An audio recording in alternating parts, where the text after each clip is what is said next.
have two companies set up in Indonesia. Just recently, we have Agri Products Nusantara, and we have Agri Pro Tridaya Nusantara. So, what are your sustainability programs? So we are partnering up with ICCO. We are financed by ICCO to scale up our farmer space in Halmahera, in North Moluccas, and it involves capacity building program, quality enhancement of the nutmeg, and a certification program. So that's in short. How will this help the farmers scale up? The objective output that we have set out as a goal is to have 10 to 30% income raise, a higher income, and furthermore, they will be able to handle their crop in such a way that they can comply with the international standards. So they are trained in post-harvest handling and good handling practices.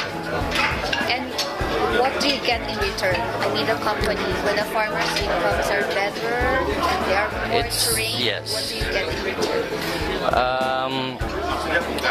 It is in the first place our belief that a business like ours should be sustained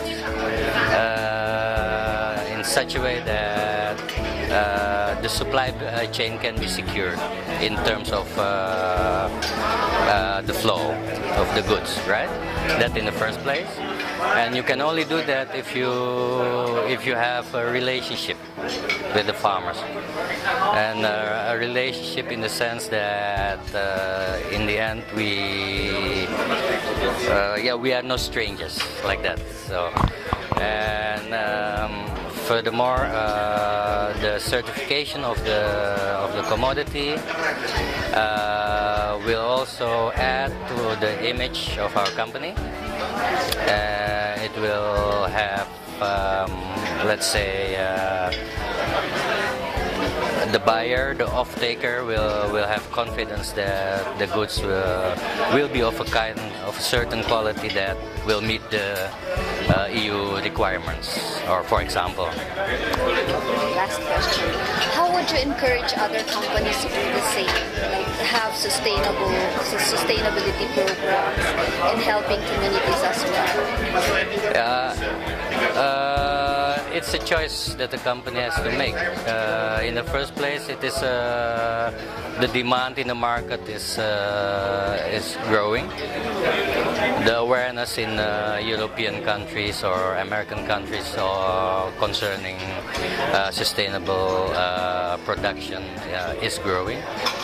So if a company wants to survive in the next decade, they have to go green. So they have to go, yeah.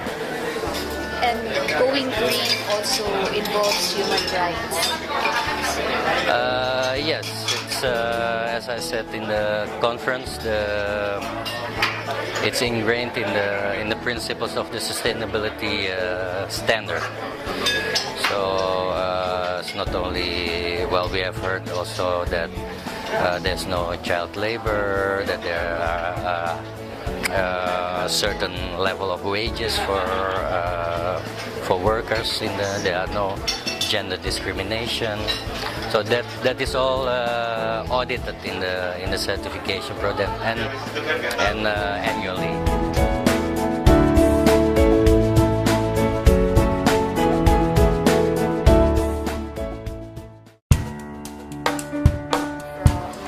I represent Kadin in this event, the Indonesian Chamber of Commerce. We are exploring the idea of having a conflict resolution program focusing on land conflict, mostly between companies and local communities. It is a complex issue, and it is an issue that will affect investments in Indonesia in the future, because without resolving conflicts in a productive way, we cannot have investment that will be of long-term of nature. And also, this is related to Kadin's commitment to sustainability, because if we resolve land conflicts, we will also reduce pressure on our natural forests, because we can have agricultural investments in degraded lands.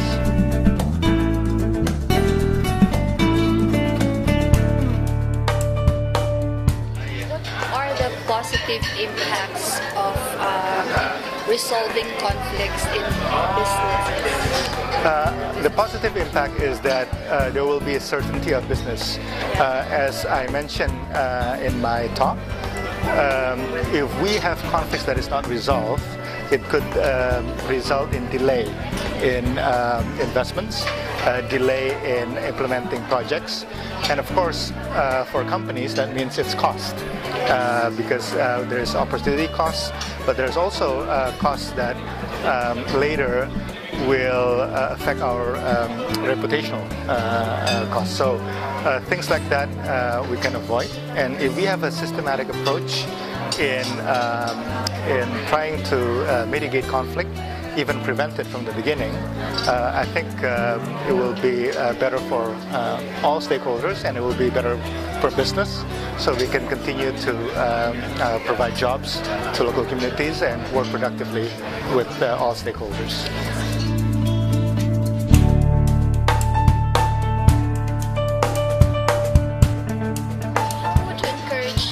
Companies to do the same? As I mentioned in my talk, I think what we need to do is to build awareness that this is an issue that we can work together. Some companies feel that it's their own issues. It's not something that they're ready to share. But it is important to have a systematic approach so that we share the same framework when we approach these issues, so that we can learn, we can exchange lessons from each other. So what we're doing is to keep talking to our member companies, maybe organize events, talk to decision makers, to say that there is a solution, and there is a solution that is not just done by individual companies, but there's a solution that can be achieved by collaborating with civil society organizations, government, and local communities themselves. Thank you very much. Thank you.